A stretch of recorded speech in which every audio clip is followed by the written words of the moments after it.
সুকান্ত মজুমদার জিনা মজুমদার জিনা মজুমদার জিনা চ্যাটার্জি জিনা চ্যাটার্জি জিনা।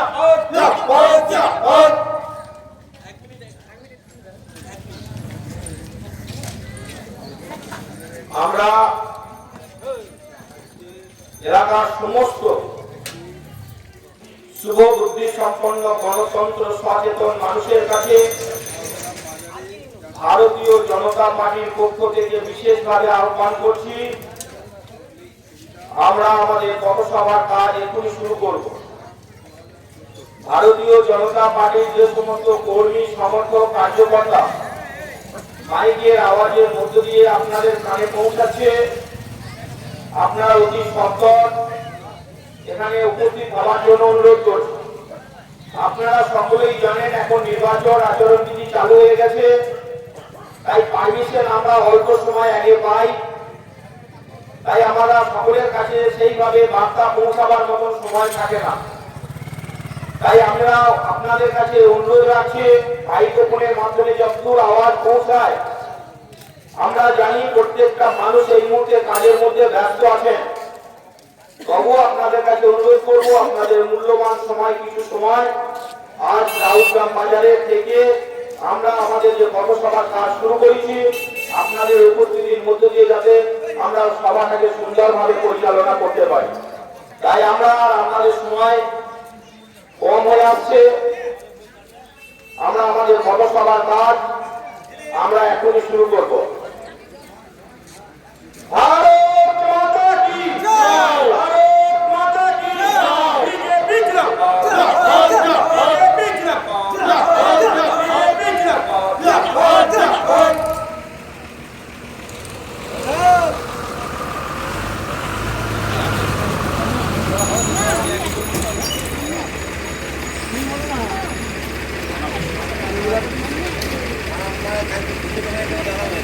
আসন্ন লোকসভা নির্বাচনকে সামনে রেখে সম্মানীয় কবি সম্রাট অসীম সরকারের সমর্থনে রাষ্ট্রপতি পুরস্কার প্রাপ্ত কবি সম্রাট বর্তমান পূর্ব লোকসভা 38 নম্বরের প্রার্থী সম্মানীয় অসীম সরকার বর্তমান হরিণঘাটা বিধানসভার বিধায়ক, বর্তমান পূর্ব 38 লোকসভা কেন্দ্রের তপশিলি উপজাতি সংরক্ষিত সম্মানীয় অসীম সরকার একজন তপশিলি সম্প্রদায়ের মানুষ। উনি বর্তমানে এমএলএ রয়েছেন পশ্চিমবঙ্গ বিধানসভার ভারতীয় জনতা পার্টির সিদ্ধান্ত প্রধানমন্ত্রী নরেন্দ্র মোদীজি অসীম সরকারকে আবার বর্তমান পূর্ব লোকসভা কেন্দ্রের প্রার্থী হিসাবে প্রতিদ্বন্দ্বিতা করার সুযোগ দিয়েছেন। তাই আমরা সম্মানীয় কবি সম্রাট অসীম সরকারের সমর্থনে আমরা আমাদের পথসভার কাজ এখনই শুরু করছি। এখন আপনার সামনে বক্তব্য রাখবেন দীর্ঘদিনের লড়াকু নেতা, যে দুটি মানুষ এই মণ্ডলে লড়াই শুরু করেছিলেন, সেই সম্মানীয় লড়াই করা দুটো মানুষের হাত ধরে আমরা যারা আজকে এই ভারতীয় জনতা পার্টিতে অংশগ্রহণ করতে পেরেছি, সেই সম্মানীয় গদাধর রায় মহাশয় এবং দেবপ্রসাদ চৌধুরী, এই দুটি মানুষ সেই 80-র দশক থেকে ভারতীয় জনতা পার্টির পদ্ম ফুলটাই যখন কেউ চিনত না, সেই দুটি মানুষ প্রথম চলা শুরু করেছিলেন। আজ সেই মানুষ দুটোর আদর্শে আদর্শিত হয়ে আমরা পথ চলা শুরু করেছি ভারতীয় জনতা পার্টিকে আগামী দিনে ক্ষমতায় নিয়ে আসার জন্য। আমি এখন সম্মানীয় মন্ডলের সহ সভাপতি গদাধর রায় মহাশয়কে আসার জন্য অনুরোধ করছি এবং মন্ডলের সহ সভাপতি দেবপ্রসাদ চৌধুরীকে বক্তব্য রাখার জন্য অনুরোধ করছি।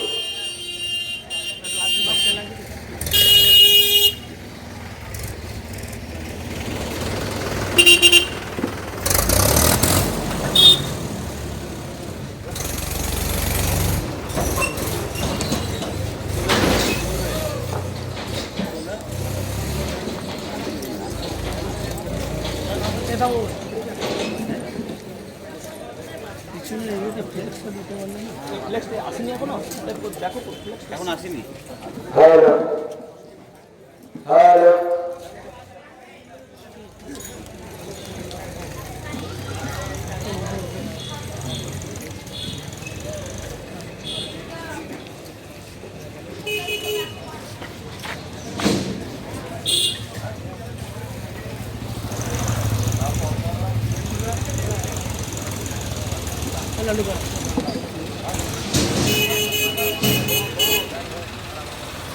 শুভ নববর্ষের প্রীতি ও শুভেচ্ছা জানিয়ে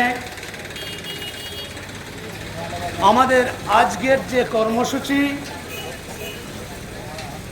আসন্ন লোকসভা নির্বাচনের প্রাক্কালে ভারতীয় জনতা পার্টির উদ্যোগে মামুদপুর ২ নম্বরের তত্ত্বাবধানে এবং পূর্বস্থলী উত্তর বিধানসভার অধীনে ১ নম্বর মণ্ডল সভাপতি মাননীয় সঞ্জীব হাজরা মহাশয়ের তত্ত্বাবধানে আজকের এই নির্বাচনী পথসভা আমরা শুরু করতে চলেছি। সুধী নির্বাচক মণ্ডলীর কাছে ভারতীয় জনতা পার্টির পক্ষ থেকে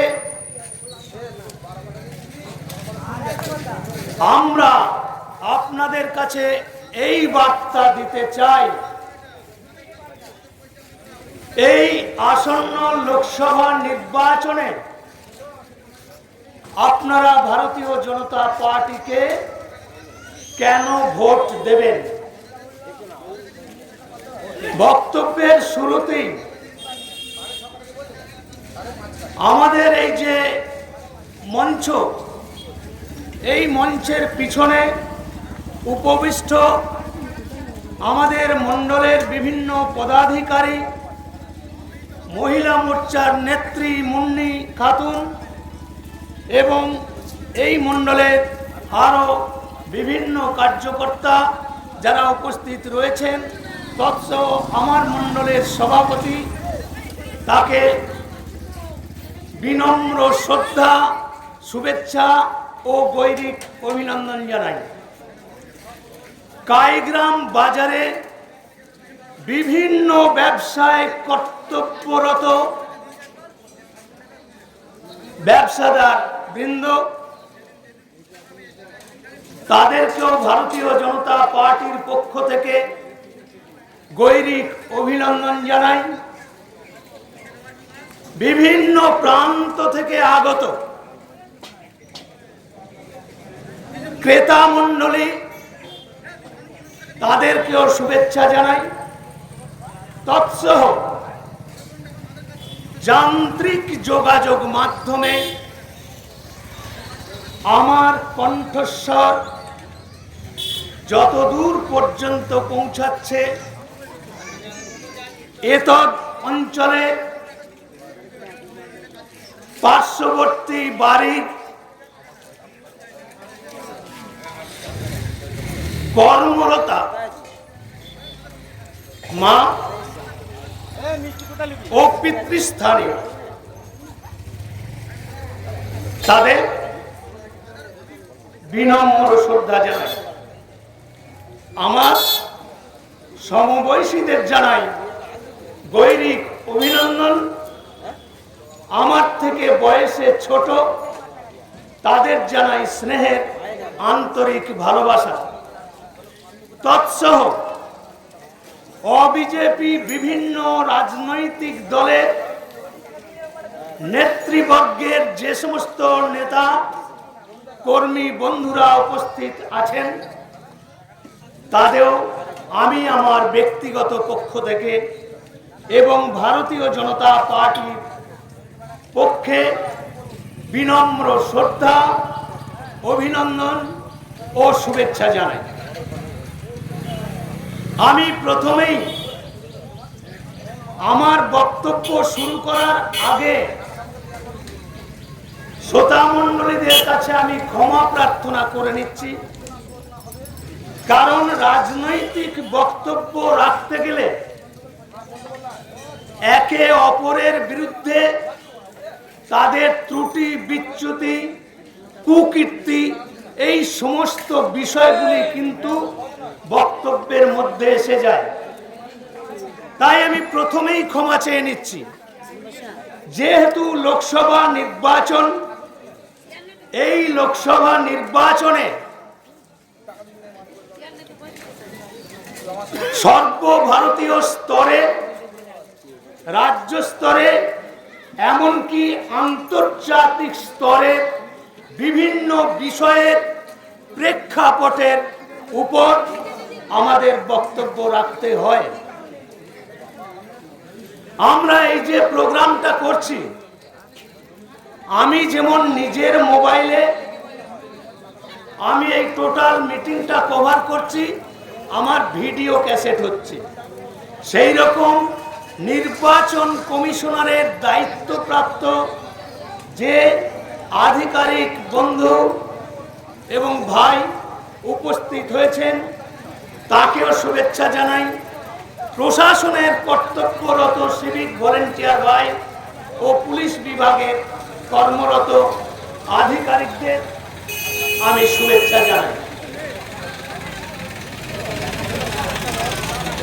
ভারতীয় জনতা পার্টি জন্মলগ্ন থেকে যদি একটার পর একটা ইতিহাস বর্ণনা করতে থাকি, আপনাদের শুনবার ধৈর্য থাকবে না। এখানকার শুভবুদ্ধি সম্পন্ন রাজনৈতিক সচেতন ব্যক্তিদের উদ্দেশ্যে আমি এই বার্তা দিতে চাই, আজ আমরা যে স্থানে মিটিং করছি, আমার দলের স্রষ্টা, বাংলার নয়নের মণি, প্রয়াত বাংলার বাঘ স্যার আশুতোষ মুখোপাধ্যায়ের যোগ্য সন্তান, ভারত কেশরী ডক্টর শ্যামাপ্রসাদ মুখার্জির বলিষ্ঠ নেতৃত্বে এবং ওনার সঙ্গে সহযোদ্ধা হিসেবে ভারতীয় জনতা পার্টি নামে আত্মপ্রকাশ করবার পূর্বে ভারতীয় জনতা পার্টির নাম ছিল জনসংঘ। সেই জনসংঘের যে সিম্বল অর্থাৎ প্রতীক চিহ্ন, নব প্রজন্মের মানুষরা জানেন না, প্রবীণ নাগরিক যারা আছেন তারা নিশ্চয়ই জানেন, জ্বলন্ত প্রদীপ ছিল জনসংঘের প্রতীক চিহ্ন। তো জনসংঘ যখন ছিল তখনও কিন্তু ভারতবর্ষে ভারতীয় জনসংঘের উপর প্রচুর অত্যাচার হয়েছে, নির্মমভাবে হত্যালীলা চালিয়েছে, বহু জনসংঘের কার্যকর্তাকে জেলে নিক্ষেপ করেছে। কারা করেছে? তৎকালীন সময়ে ভারতবর্ষের শাসন ক্ষমতায় যারা ছিলেন, 135 বছরের প্রাচীনতম একটি রাজনৈতিক দল, যে দলের নাম হলো কংগ্রেস,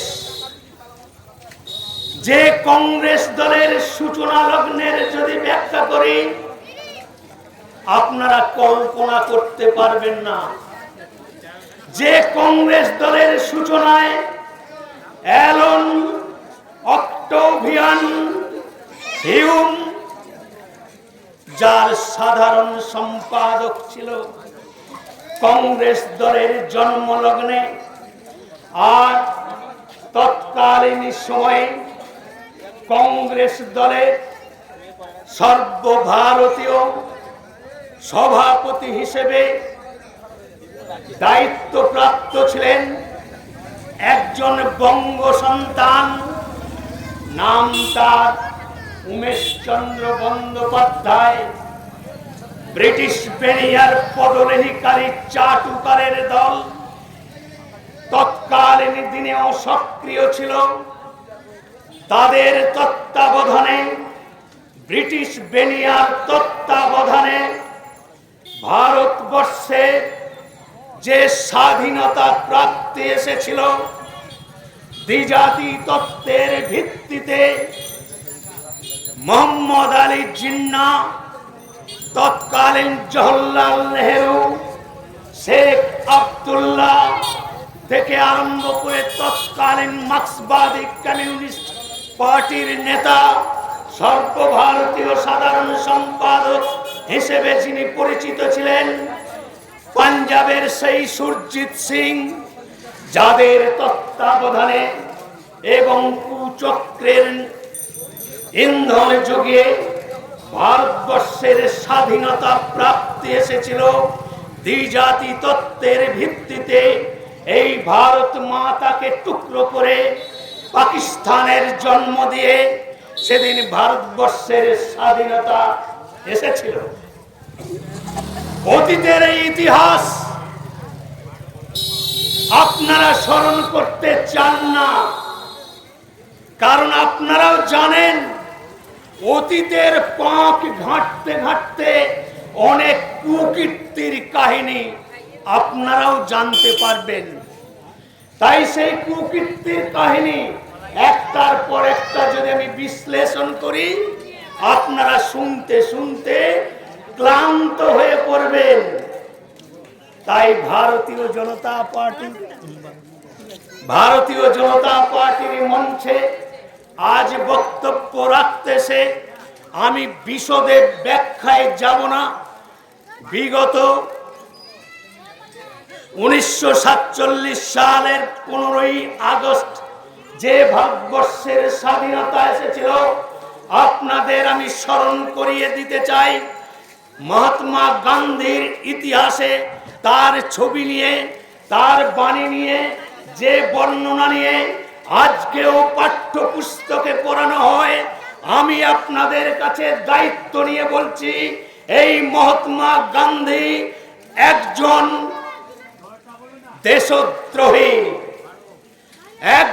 দেশদ্রোহী, মহাত্মা গান্ধী। তাই নাথুরাম গডসে তাকে গুলি করে মেরেছিল, এই ইতিহাস আপনাদের জানা আছে। আমি কেন বললাম এই কথা? ভারতবর্ষের স্বাধীনতা প্রাপ্তির সময়ে মহাত্মা গান্ধীরও যে অবদান, যে ইতিহাসে লেখা হয়, আজকেরও পাঠ্যপুস্তকে পড়ানো হয়, যে চরকায় সুতো কেটে এক গালে থাপ্পড় খেলে আর এক গাল বাড়িয়ে দিয়ে যে নীতি নির্ধারণ করে তৎকালীন সময়ে নোংরা রাজনীতি করেছিলেন, আমরা ভারতীয় জনতা পার্টি এবং তৎকালীন সময়ে আমাদের ভারতবর্ষের তথা বাংলার আর একজন নয়নের মণি নেতাজি সুভাষচন্দ্র বোস। আপনারা জানেন এই ভারতবর্ষের স্বাধীনতা প্রাপ্তির প্রাক্কালে 1,70,672 জন ভারতবর্ষের বিপ্লবীরা তাদের জীবন বলিদান দেওয়ার মাধ্যমে ভারতবর্ষের স্বাধীনতা এসেছিল। নেতাজি সুভাষচন্দ্র বসু তৎকালীন সময়ে যোগ্য প্রধানমন্ত্রী হবার মতো যথেষ্ট তার যোগ্যতা থাকা সত্ত্বেও ছলনার রাজনীতি করে নেতাজি সুভাষচন্দ্র বসুকে আত্মগোপন করতে বাধ্য করা হয়েছিল। এই কংগ্রেসের দ্বিচারিতা রাজনীতি, তার ফসল, তার কুফল আজকেও গোটা ভারতবর্ষের মানুষ প্রতিনিয়ত তার কুফল আজকে ভোগ করছে।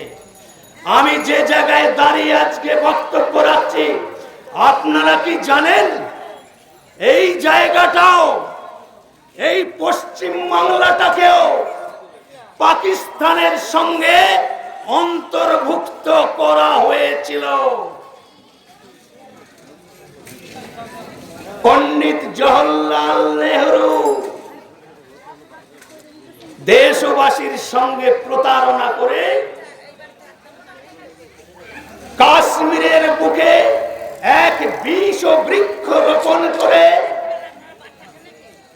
সংখ্যালঘু সম্প্রদায়ের মানুষের ভোট পাওয়ার জন্য 370 দ্বারা প্রয়োগ করে এক বিষ বৃক্ষের জন্ম দিয়ে তারা দেশবাসীর সঙ্গে প্রতারণা করেছে। আমি এই উক্তি এই কারণে তুললাম, আমার কাছে স্ট্যাটিস্টিক্স আছে। 1998 সালের স্ট্যাটিস্টিক্স থেকে আমি আপনাদের অবগত করার জন্য বলতে চাই, তৎকালীন সময়ে 1998 সালে আমাদের যশস্বী আরেক বিশ্ববরেণ্য প্রধানমন্ত্রী, আরেক নয়নের মণি অটল বিহারী বাজপেয়ী প্রধানমন্ত্রীত্ব থাকাকালীন যে সমীক্ষা হয়েছে এবং যে তথ্য উঠে এসেছে, তৎকালীন সময়ে ভারতবাসীর মাথায় 5,57,000 কোটি টাকা বৈদেশিক এবং অভ্যন্তরীণ ঋণের বোঝা চাপিয়ে দিয়ে কংগ্রেস বিদায় নিয়েছে। আর আমার নয়নের মণি ডক্টর শ্যামাপ্রসাদ মুখার্জি জওহরলাল নেহরুর মন্ত্রিসভায় সেদিন জেহাদ ঘোষণা করেছিলেন, যে সারা ভারতবর্ষের জন্য তিনি চাইতেন, অর্থাৎ জনসংঘের যে রূপকার ডক্টর শ্যামাপ্রসাদ মুখার্জির মন্ত্র, তিনি বলেছিলেন লোকসভায়, আমরা চাই সারা ভারতবর্ষের প্রত্যেকটি জনগণের জন্য এক আইন, এক নিশান, এক বিধান, ঋণ মুক্ত কৃষক, কর মুক্ত বাসস্থান। এই মন্ত্রকে পাথেয় করে ডক্টর শ্যামাপ্রসাদ মুখার্জি জেহাদ ঘোষণা করলেন। কাশ্মীরে 370 দ্বারা বাতিল করবার জন্য তিনি কাশ্মীর যাত্রা করলেন। জওহরলাল নেহরুর মন্ত্রিসভা থেকে পদত্যাগ করে এক সুনামির ঝড় গোটা ভারতবর্ষের আকাশ বাতাসকে কাঁপিয়ে দিয়ে যে জনজোয়ার আছড়ে পড়েছিল, ডক্টর শ্যামাপ্রসাদ মুখার্জি সেদিন বললেন, এক আইন, এক নিশান, এক বিধান। তার প্রাধান্য দেবার জন্য তিনি কাশ্মীর যাত্রা করলেন।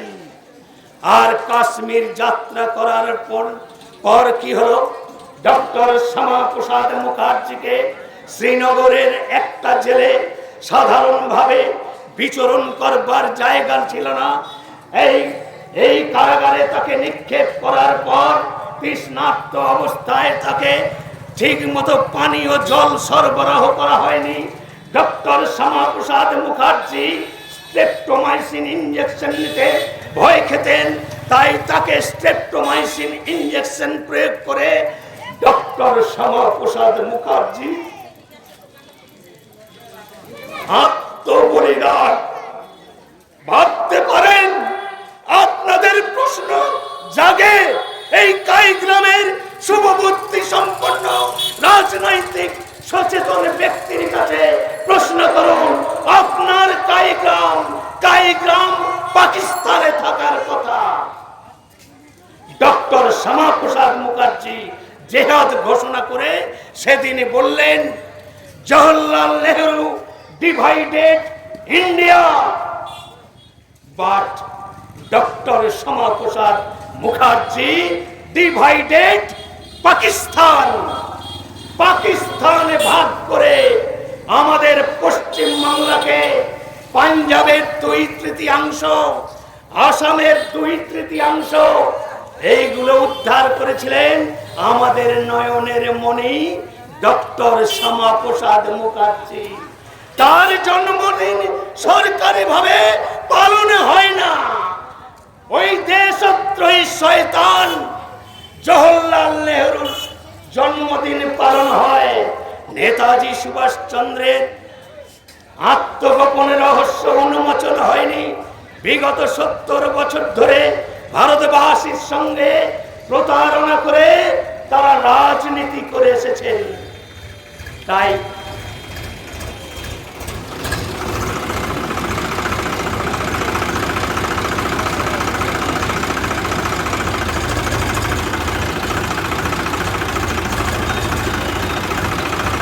সর্বভারতীয় স্তরে বক্তব্যের এই বিবরণ আপনাদের অবগতির জন্য জানালাম যে ভারতীয় জনতা পার্টিকে আপনারা ঘৃণা করেন। ভারতীয় জনতা পার্টি আজকে পশ্চিমবাংলায় সরকারে থাকার কথা ছিল। 1980 সালের 6 এপ্রিল ওই ডক্টর শ্যামাপ্রসাদ মুখার্জির দিশা অনুযায়ী অটল বিহারী বাজপেয়ী, লাল কৃষ্ণ আদবানি, মুরলী মনোহর যোশী, বিষ্ণুকান্ত শাস্ত্রী, সুকুমার বন্দ্যোপাধ্যায়, পণ্ডিত দীনদয়াল উপাধ্যায় এদের তত্ত্বাবধানে ভারতীয় জনতা পার্টি নামে আত্মপ্রকাশ করলো 1980 সালের 6 এপ্রিল। তাহলে কত বছর হলো? 1980 সাল থেকে 2000 সাল, ওদিকে গেল 20 বছর আর এদিকে গেল 24 বছর। তাহলে 44 বছর ভারতীয় জনতা পার্টি নামে আত্মপ্রকাশ করার পরে আমরা রাজনীতি করছি। কিন্তু খুবই পরিতাপের বিষয় যে আজকেও ভারতীয় জনতা পার্টির সরকার এখানে গঠন হয়নি। তার কারণ সুডো সেকুলারিজমে বিশ্বাসী অবিজেপি অনেকগুলো রাজনৈতিক দল, অর্থাৎ ধর্ম নিরপেক্ষতা, এই ধর্ম নিরপেক্ষতার মোড়কে বিগত দিনে যে রাজনীতি করেছে আমি আপনাদের জ্ঞাতার্থে আমি প্রমাণ সহ আপনাদের কাছে আমি তথ্য পেশ করছি।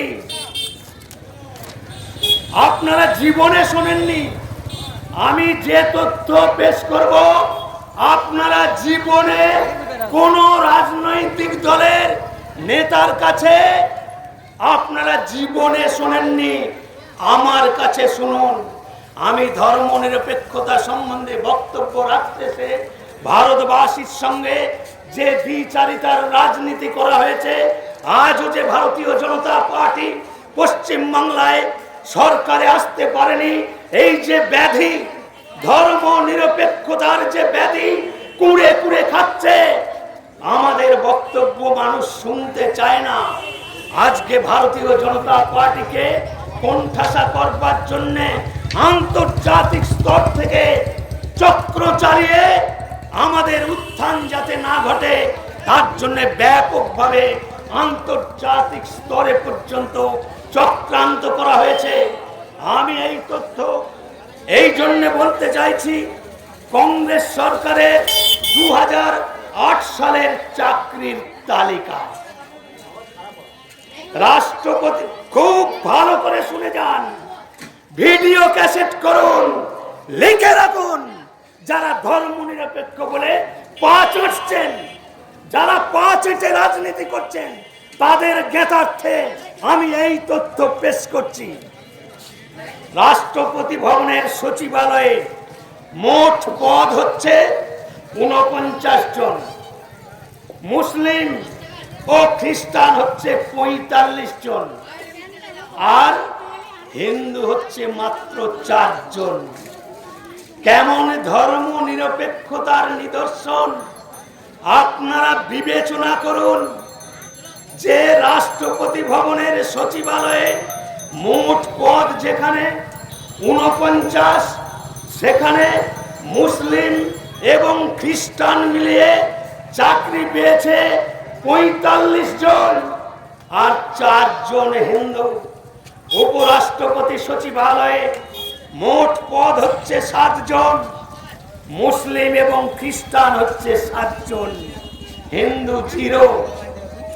ক্যাবিনেট সচিবের মোট পদ হচ্ছে 20 জন, মুসলিম ও খ্রিস্টান মিলিয়ে হচ্ছে 19 জন, আর হিন্দু হচ্ছে 1 জন। প্রধানমন্ত্রী কার্যালয়ে মোট পদ হচ্ছে 35 জন, এর মধ্যে মুসলিম ও খ্রিস্টান হচ্ছে 33 জন, আর হিন্দু হচ্ছে 2 জন। রক্ষা মন্ত্রণালয় 1379 জন, মুসলিম এবং খ্রিস্টান 1331 জন, আর হিন্দু হচ্ছে 48 জন। সমাজ স্বাস্থ্য মন্ত্রণালয়ে 209 জন, মুসলিম এবং খ্রিস্টান হচ্ছে 192 জন, আর হিন্দু হচ্ছে 17 জন। বিত্ত মন্ত্রণালয়ে 1008 জন, মুসলিম ও খ্রিস্টান হচ্ছে 952 জন, হিন্দু মাত্র 56 জন। গৃহ মন্ত্রণালয়ে 409 জন, মুসলিম ও খ্রিস্টান হচ্ছে 377 জন, আর হিন্দু হচ্ছে 32 জন। প্রধান সচিব 26 জন, মুসলিম ও খ্রিস্টান 20 জন, আর হিন্দু হচ্ছে 6 জন। হাইকোর্টের বিচারপতি 330 জন, মুসলিম ও খ্রিস্টান মিলিয়ে 326 জন, আর হিন্দু হচ্ছে 4 জন। সুপ্রিম কোর্টের বিচারপতি 23 জন। আরো তথ্য আছে, হজম করতে পারবেন? আমি নপুংসক হিন্দুদের কাছে বলতে চাই, যে নপুংসক হিন্দুরা ধর্ম নিরপেক্ষতার জিগির তুলে ভারতবর্ষে এই পশ্চিম বাংলায় আজকে রাজনীতি করছেন, আপনার মূল্যায়ন বিগত 70 বছর ধরে এই অবিজেপি রাজনৈতিক দলগুলো আপনাদের শুধু কোণঠাসা করেনি। আজকের দিনে অভিষেক বন্দ্যোপাধ্যায় বলছেন বিজেপিকে আমি শেষ করে দেব। হ্যাঁ, বিজেপিকে শেষ করে দেবে? বাঁচা ধন, তোমার তো সময় হয়ে এসেছে। আমি আরো অনেক তথ্য আছে, আমার আরো বক্তারা রয়েছে, আমি আবেগ সামলাতে পারি না। তাই যে বিষয়ের উপরে আমি আলোচনা করতে চাই সেই বিষয়ে পুঙ্খানুপুঙ্খ মানুষকে কনভিন্স করানোর জন্য আমি একটু টাইম বেশি নিয়ে নিয়েছি। তো আজকে অভিষেক ব্যানার্জি বলছে যে বিজেপিকে নাকি শেষ করে দেবে। পৃথিবীতে এমন কোন মায়ের লাল, আমি এত বড় কথা বলছি, সারা পৃথিবীতে এমন কোন माई का लाल अभी तक पैदा नहीं हुआ है जो भाजपा को खत्म कर सके। क्यों ऐसा क्यों बोला हम? भाजपा आज की डेट में 18 करोड़ भाजपा के कार्यकर्ता है। आज की डेट में राष्ट्रीय स्वयंसेवक संघ का शाखा चल रहा है। सारा विश्व में 182 देश में राष्ट्रीय स्वयंसेवक संघ का कार्यक्रम कार्यकर्ता है, और भाजपा को खत्म करने आया लाल के लाला अभिषेक बनर्जी। अरे तुम तो बच्चा है, बच्चा, तुमको तो जेल जाना तैयार हो गया है। आप जेल जाने का तैयार करिए। हो सकता है आपको एक लोकसभा चुनाव चलते चलते आपको कमर में रस्सी पहना के आपको जेल में, तिहाड़ जेल में ढकेल देगा। আমি একটু হিন্দি বলে ফেললাম। হিন্দি তো আজকাল আপনারা হ্যাঁ, আপনারা হিন্দি তো আজকাল হিন্দি সিনেমা টিনেমা দেখেন, তো হিন্দি বুঝতে পারছেন। তো অভিষেক ব্যানার্জি বলছে বিজেপিকে শেষ করে দেবো, আর দিদি কি বলছে, আমার দিদি, তোমার দিদি, দেশের দিদি, দশের দিদি, প্রাণের দিদি, মায়েদের দিদি, দিদিরও দিদি। দিদি এখন কি বলছেন, অতীতে দিদির লাইফ হিস্ট্রি আপনাদের কাছে যদি ব্যাখ্যা করেন, তৃণমূল কংগ্রেসের নেতারা দিদিকে ঝেঁটা নিয়ে মারতে যাবেন। আমার কাছে এত তথ্য আছে, আমি যদি এখানে ব্যাখ্যা করি, তৃণমূল কংগ্রেসের নেতারা আপনারা আপনার দিদিকে ঝেঁটা নিয়ে মারতে চলে যাবেন। এত তথ্য আছে। মনে পড়ে দিদির দলের এমএলএ দীপক ঘোষের সেই চেপে রাখা ইতিহাস, দীপক ঘোষের ইতিহাস খাতা খুলবো নাকি? দীপক ঘোষ ওনার দলের টিএমসি দলের মেদিনীপুর থেকে উপনির্বাচনে নির্বাচিত হয়েছিলেন। দীপক ঘোষ তার বইয়েতে লিখেছে, দিদির ব্যক্তিগত চরিত্র এত কুৎসিত, এত নোংরামিতে পরিপূর্ণ, ভাষায় বর্ণনা করতে আমাদের রুচিতে বাঁধে, কিন্তু দিদির রুচিতে বাঁধে না। দিদি একজন সাংবিধানিক প্রধান হয়ে, একটা রাজ্যের মুখ্যমন্ত্রী হয়ে, সংসদীয় গণতন্ত্রের রীতিনীতিকে উপেক্ষা করে আমাদের যশস্বী বিশ্ব বরেণ্য প্রধানমন্ত্রী মহোদয়কে তিনি হরিদাস পাল বলে গালি দিচ্ছেন। 2019 সালের লোকসভা নির্বাচনে, 2014 সালের লোকসভা নির্বাচনে এমন কটূক্তি, এমন কুরুচিপূর্ণ মন্তব্য করেছেন, সেগুলো ভাষায় আনতে আমাদের লজ্জা হয়। আর ইদানিং এই লোকসভা নির্বাচনে বক্তব্য রাখতে গিয়ে উনি তো পাগল হয়ে গেছেন। ওনার আচার আচরণ এমন ভাবে প্রকাশ পাচ্ছে, দিদি পাগল হয়ে গেছেন। তাই কদিন আগে বলল, ও শালা। ভাবুন, আমার দেশের প্রধানমন্ত্রী, যিনি বিশ্বের শ্রেষ্ঠ প্রধানমন্ত্রী হিসেবে স্বীকৃতি অর্জন করেছেন, যার নাম গিনেস বুক অফ ওয়ার্ল্ডে স্বর্ণাক্ষরে লেখা হয়ে গেছে, সেই নরেন্দ্র দামোদর দাস মোদীকে বলছে শালা, শালা বাঞ্চত বলে গালিগালাজ করছে। এই দুদিন আগে আর একটা এমন কুরুচিপূর্ণ মন্তব্য করেছেন যে পুরুষের যৌনাঙ্গ আমরা উচ্চারণ করতে পারবো না। উনি ভরা সেই জনসভায়, আমি একটু ইঙ্গিত দিলে বুঝতে পারবেন, বয় চন্দ্রবিন্দু আকার তালবর্ষ বাঁশ হয়ে আমরা সবাই জানি, কিন্তু তার সঙ্গে আর একটা অক্ষর জুড়ে দিলে পুরুষের লিঙ্গ হয়। সেটা খারাপ ভাষায়, চলিত ভাষায় আমরা সচরাচর বলে থাকি। আমি বিজেপির মঞ্চে দাঁড়িয়ে সেইটা উচ্চারণ করতে পারবো না। এত কুৎসিত নোংরা মানসিকতার মুখ্যমন্ত্রী, এই পশ্চিম বাংলার মুখ্যমন্ত্রী, যে ভাষা প্রয়োগ করে উনি রাজনীতি করছেন, আমি শুভবুদ্ধি সম্পন্ন তৃণমূল কংগ্রেসের বুদ্ধিদীপ্ত যুবক যুবতীদের কাছে প্রশ্ন করতে চাই, আপনিও তো আপনার সন্তান সন্ততি নিয়ে আপনার পরিবারের সঙ্গে থাকেন। আজকে এই পশ্চিম বাংলায় দিদির দৌলতে এত দুর্নীতি, সীমাহীন দুর্নীতিতে আকণ্ঠ নিমজ্জিত গোটা পৃথিবীর আকাশ বাতাস মুখরিত হয়ে গেছে।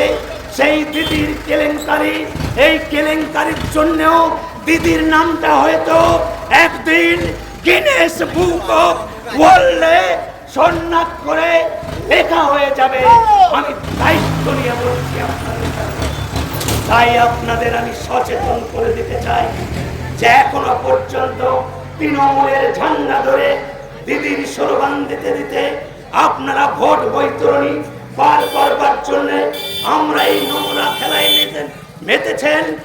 আমি করজোরে আপনাদের কাছে অনুরোধ করছি, এখনো সময় আছে, আপনারা ফিরে আসুন।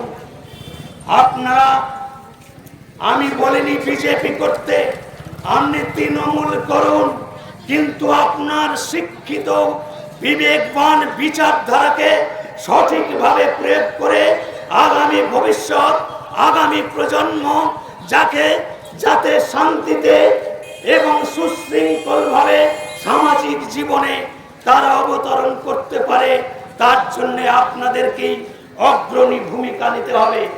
তাই মার্ক্সবাদী কমিউনিস্ট পার্টির নেতারাও দেখলাম যে এই লোকসভা নির্বাচনে আমাদের প্রার্থী অসীম সরকারের বিরুদ্ধে তারা ক্যান্ডিডেট দিয়েছে। এই মার্ক্সবাদী কমিউনিস্ট পার্টির যদি কোনো নেতা মন্ত্রী আমার কণ্ঠস্বর শুনতে পান, আমি শুধু তৃণমূলকে বলবো না, শুধু তৃণমূলকে বললে সিপিএম এর নেতারা বগল বাজাবে আর মনে মনে বলবে এ দাদা তো আচ্ছা পালিশ করছে, আপনাদের একটু পালিশ করার দরকার আছে।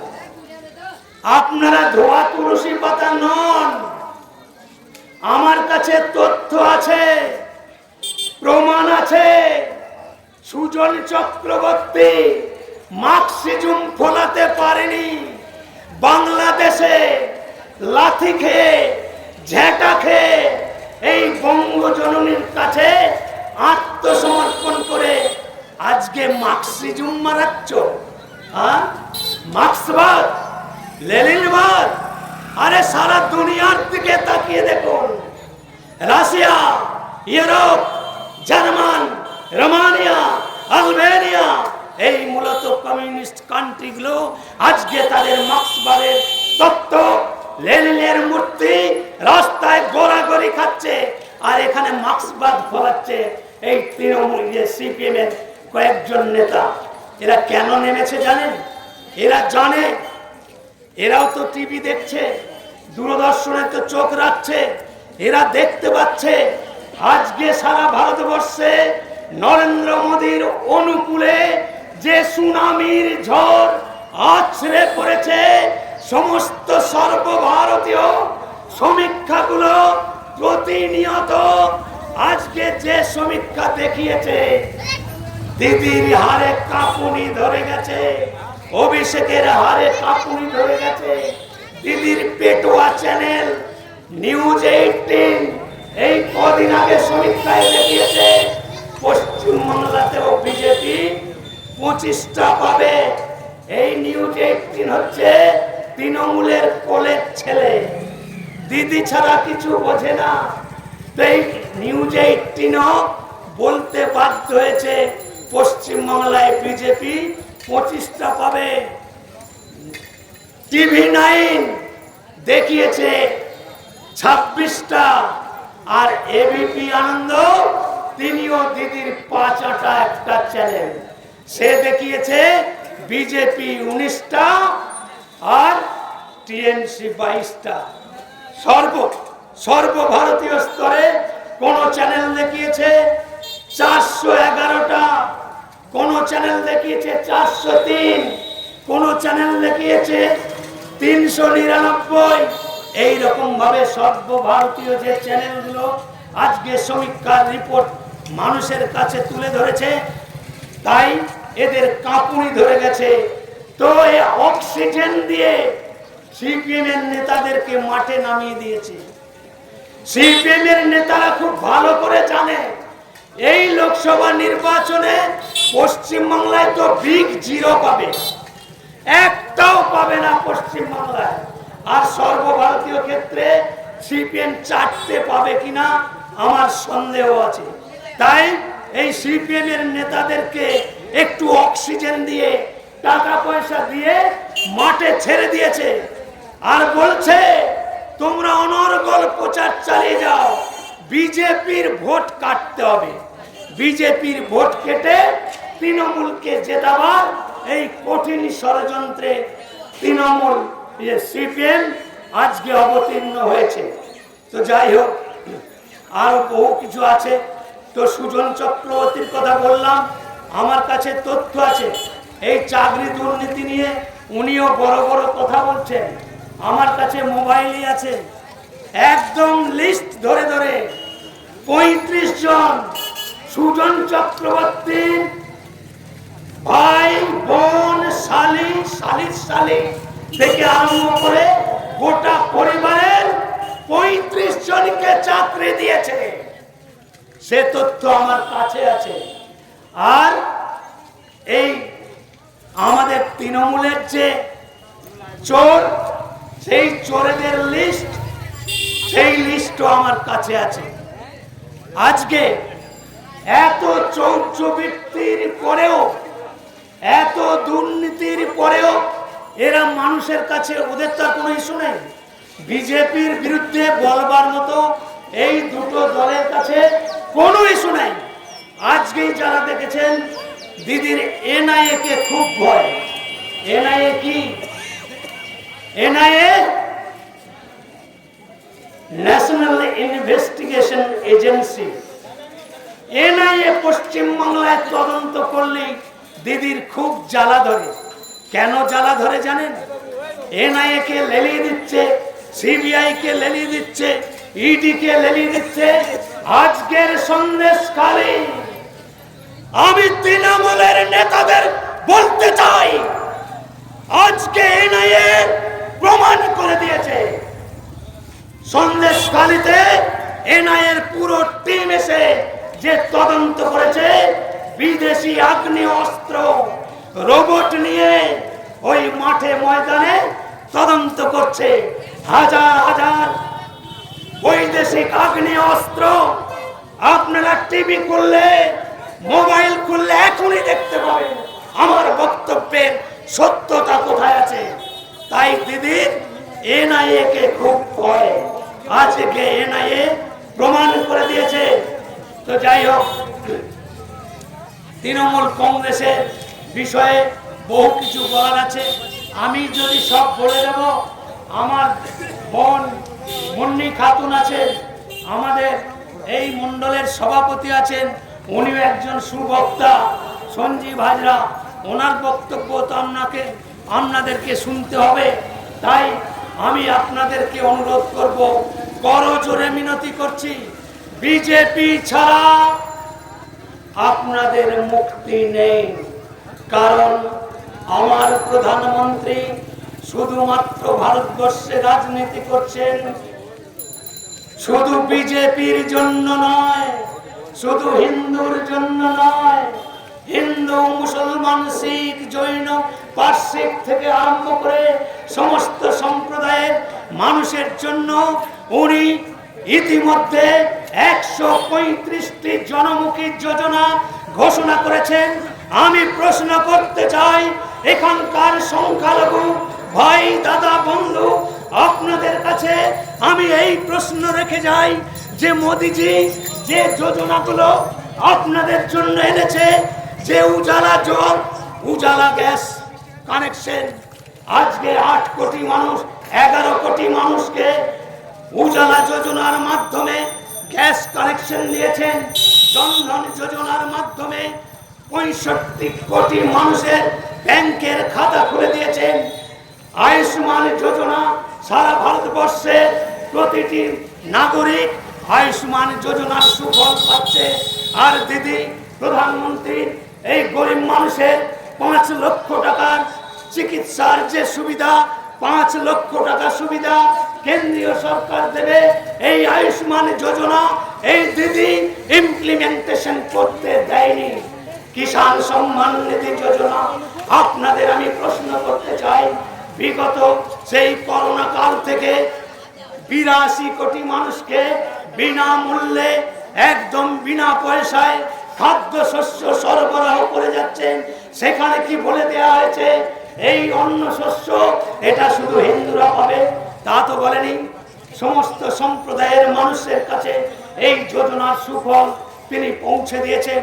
আজকে লাভার্থী হিসেবে 100 দিনের কাজের টাকা, আজকে আবাস যোজনার ব্যাপক দুর্নীতিতে আকণ্ঠ নিমজ্জিত এই তৃণমূল কংগ্রেস এখানকার চুনোপুটি নেতাদের বিরুদ্ধেও যদি তদন্ত হয়, 100 দিনের কাজের টাকা, আবাস যোজনার টাকা তার থেকে কাটমানি খেয়েছে। আপনারা শুনলে অবাক হয়ে যাবেন। আমাদের রাজ্য সভাপতি, বালুরঘাট লোকসভার প্রার্থী, দুবারের শ্রেষ্ঠ সাংসদ শিরোপা পাওয়া সুকান্ত মজুমদারের কেন্দ্রে ভোট হচ্ছে, সেখানে কি নির্লজ্জ বেহায়ার মতো আচরণ আপনারা নিশ্চয়ই দেখেছেন। যে প্রিজাইডিং অফিসার, সেকেন্ড অফিসার, তাদের জন্য টিফিনের ব্যবস্থা ডিএম এর মাধ্যমে বরাদ্দ করা হয়েছে, সেই টিফিনে পর্যন্ত এরা কাটমানি খায়। আর কত নিচে নামবে, আর কত নিচে নামবে।